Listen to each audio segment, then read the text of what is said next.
City of joy বলে পরিচিত কলকাতা, এর মাঝে রয়েছে ইতিহাস এবং ইঞ্জিনিয়ারিংয়ের এক অদ্ভুত সৃষ্টি হাওড়া ব্রিজ, যা কলকাতাকে হাওড়ার সাথে সংযুক্ত করেছে। কিন্তু আপনারা কি জানেন এই ব্রিজ তৈরিতে নাট বল্টুর ব্যবহার করা হয়নি, যা হাওড়া ব্রিজকে বাকি ব্রিজগুলি থেকে আলাদা করে। এই ব্রিজকে তৈরি করতে ইঞ্জিনিয়াররা প্রচণ্ড দক্ষতার পরিচয় দিয়েছেন।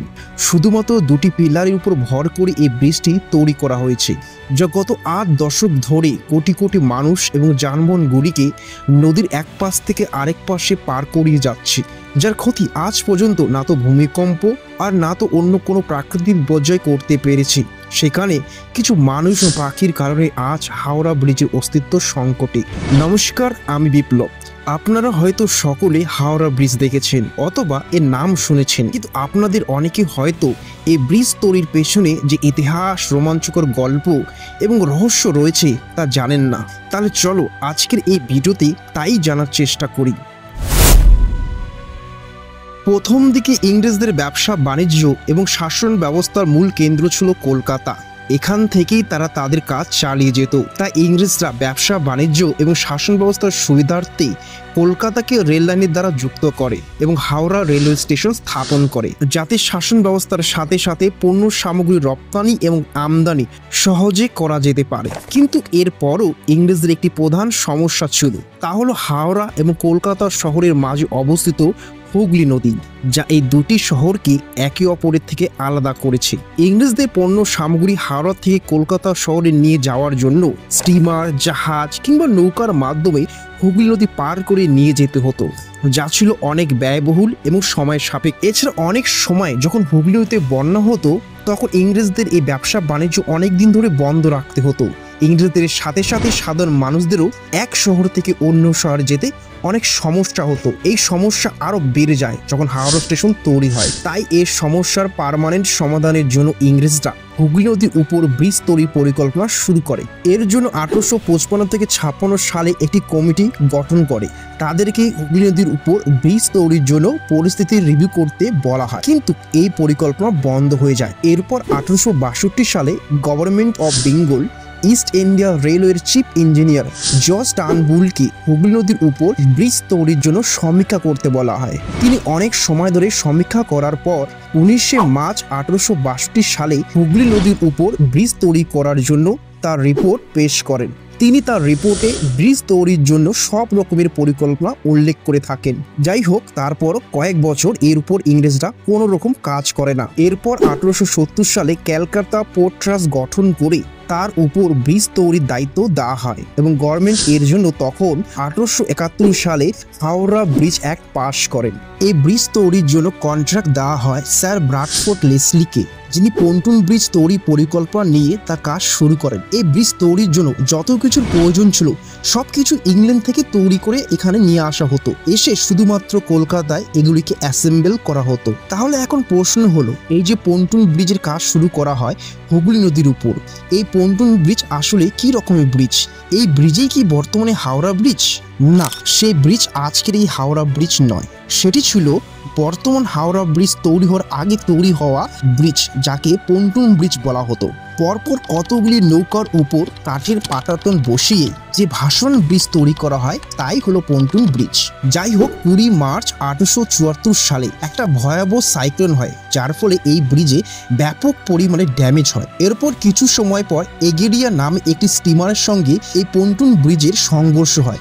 এতে এই ব্রিজে 3টা পন্টুন ডুবে যায় এবং 200 ফিট ব্রিজের অংশ ধ্বংস হয়। শেষমেশ এই পন্টুন ব্রিজটি 1874 সালে তৈরি হয়ে যায় এবং 17 অক্টোবর সেই বছরই সবার জন্য খুলে দেওয়া হয়। এই ব্রিজটির দৈর্ঘ্য ছিল 1528 ফিট, চওড়া ছিল 62 ফিট এবং ব্রিজের দুপাশেই পথযাত্রীদের চলার জন্য 60 ফিট করে রাস্তা রাখা হয়। এই পন্টুন ব্রিজটি তৈরি করতে তখন 22 লক্ষ টাকার খরচ হয়। এই ব্রিজ তৈরির ফলে ইংরেজদের কিছুটা হলেও সমস্যার সমাধান হয়, কিন্তু পুরোপুরি তাদের সমস্যার সমাধান হয়নি।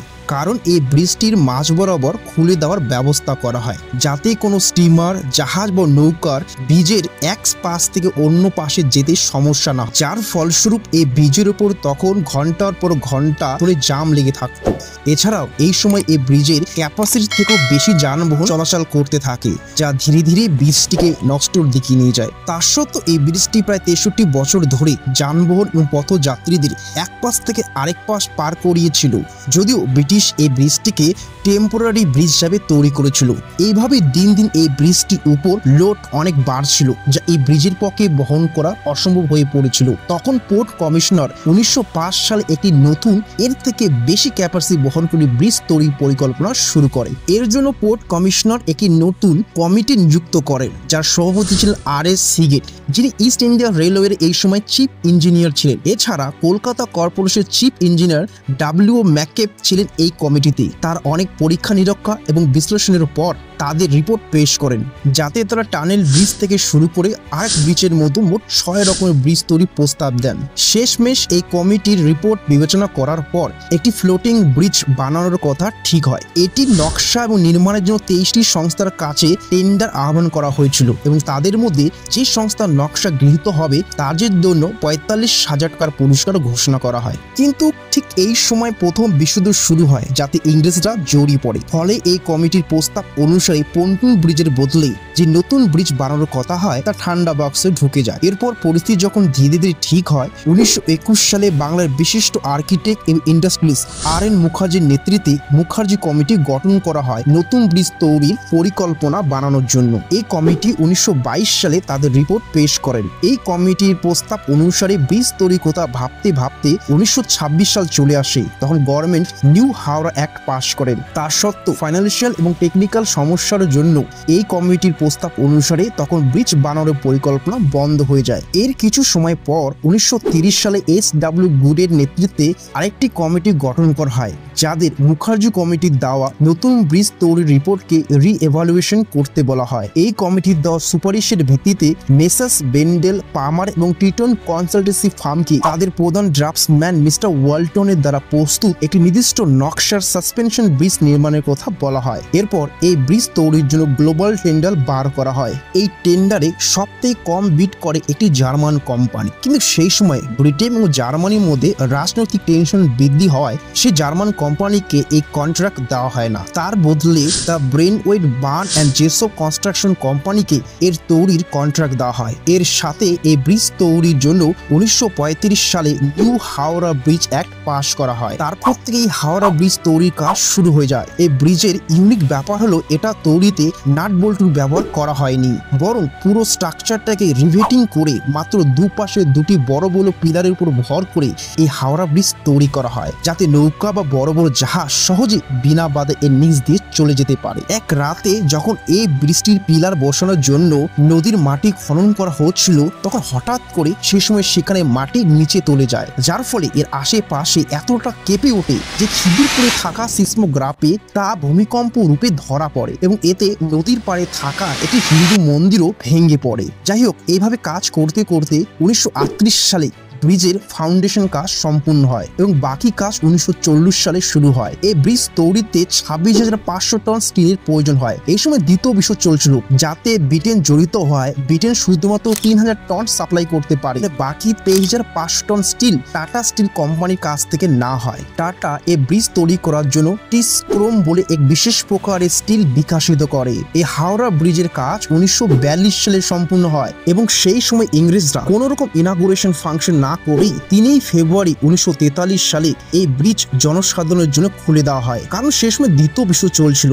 জাপান যদি এই ব্রিজের কথা জানতে পারে তাহলে তারা এই ব্রিজ ধ্বংস করতে পারে এই ভেবে। সেই সময় এই হাওড়া ব্রিজ পৃথিবীর তৃতীয় ক্যান্টিলিভার ব্রিজ ছিল। এর টোটাল দৈর্ঘ্য ছিল 2313 ফিট, মেইন স্প্যান অর্থাৎ দুটি পিলার মাঝের দৈর্ঘ্য ছিল 1500 ফিট, চওড়া 71 ফিট। এছাড়া দুপাশে পথযাত্রীদের হাঁটার জন্য 15 ফিট করে রাস্তা ছিল। এই ব্রিজটি তৈরি করতে তখন 2.5 কোটি টাকার খরচ পড়ে। হাওড়া ব্রিজকে কলকাতার গেটওয়ে বলা হয়, কারণ কলকাতাকে হাওড়া স্টেশনের সাথে যুক্ত করে, যা হাওড়া এবং কলকাতার মধ্যে থাকা একটি গুরুত্বপূর্ণ ট্রেন টার্মিনাল স্টেশন। এই ব্রিজ প্রতিদিন গড়ে 1.5 লাখ পথযাত্রী এবং 1 লাখ যানবাহনকে এক পাশ থেকে অন্য পাশে পার করায়। 1993 সাল পর্যন্ত হাওড়া ব্রিজের উপর দিয়ে ট্রাম চলাচল করত, কিন্তু এর উপর বেশি লোড পড়ায় 1993 সাল থেকে এই ট্রাম চলাচল বন্ধ করা হয়। হাওড়া ব্রিজ এতটা খ্যাত যে বলিউড থেকে শুরু করে হলিউড টলিউডের অনেক মুভিতে হাওড়া ব্রিজে উল্লেখ করা হয়েছে। বর্তমানে ধীরে ধীরে হাওড়া ব্রিজ তার অন্তিম পর্যায়ের দিকে যাচ্ছে। এর কারণে এর মেইনটেনেন্স করা খুবই প্রয়োজন, তাই কলকাতা পোর্ট ট্রাস্টকে হাওড়া ব্রিজের দেখাশোনার দায়িত্ব দেওয়া হয়। কিন্তু কিছু মানুষ এবং পাখির কারণে এর মেইনটেনেন্স করা খুবই মুশকিল এবং ব্যয়বহুল হয়ে পড়েছে। যখন 2003 সালে একটি তদন্ত করা হয়, তখন তারা জানতে পারে যে এই ব্রিজের উপর যে পাখিগুলি থাকছে তারা প্রতিনিয়ত এই ব্রিজের উপর এক্সক্রিয়েটা করছে, যার ফলে তাদের করা এক্সক্রিয়েটা হাওড়া ব্রিজের জয়েন্টস পার্টসগুলিতে জমা হচ্ছে। তার ফলে তাদের এক্সক্রিয়েটাতে থাকা কিছু কেমিক্যালস ব্রিজের জয়েন্টস এবং পার্টসগুলিকে ড্যামেজ করছে। এর সমাধানের জন্য কলকাতা পোর্ট ট্রাস্ট রেগুলারলি পাখিদের এক্সক্রিয়েটা ব্রিজ থেকে পরিষ্কার করার জন্য কন্ট্রাক্টর রেখেছেন, যার জন্য কলকাতা পোর্ট ট্রাস্টকে প্রতি বছর 5 লাখ টাকা করে খরচ করতে হয়। এছাড়া যখন এই ব্রিজের উপর দিয়ে মানুষজন হুগলি নদী পার হয়, সে সময় কিছু মানুষ গুটকা এবং পান খেয়ে তাদের থুতু ব্রিজের উপর ফেলে, যার ফলে এই ব্রিজ যেমন তার সৌন্দর্য হারাচ্ছে, তেমনি প্রচুর পরিমাণে ব্রিজের ক্ষতি হচ্ছে। তাই 2011 সালে একটি টেকনিক্যাল ইন্সপেকশন যখন ব্রিজে করা হয়, তখন তাদের রিপোর্টে এটা আসে যে মানুষ যখন পান এবং গুটকা খেয়ে থুতু ফেলে, তার ফলে সে পান গুটকার থুতু থাকা কেমিক্যালস ব্রিজের স্টিলের সাথে বিক্রিয়া করে ব্রিজের পিলারগুলিকে যে স্টিলের হুডসগুলি রক্ষা করছে তাদের থিকনেস 6 মিলিমিটার থেকে 3 মিলিমিটারও কম হয়ে গেছে, যা এই ব্রিজের জন্য খুব একটা ভালো দিক নয়। তাই কলকাতা পোর্ট ট্রাস্ট এই পিলারগুলি বেশ রক্ষার জন্য ফাইবার গ্লাস দিয়ে কভার করেছে, যাতে ক্ষয় না হতে পারে। তাহলে বুঝতেই পারছো বর্তমান হাওড়া ব্রিজের কন্ডিশন কতটা খারাপ। তো আশা করব পোর্ট ট্রাস্টের দেখাশোনায় এই ব্রিজ আরো কিছু দশক সেখানে দাঁড়িয়ে থাকবে তার কাজ করার জন্য। ধন্যবাদ।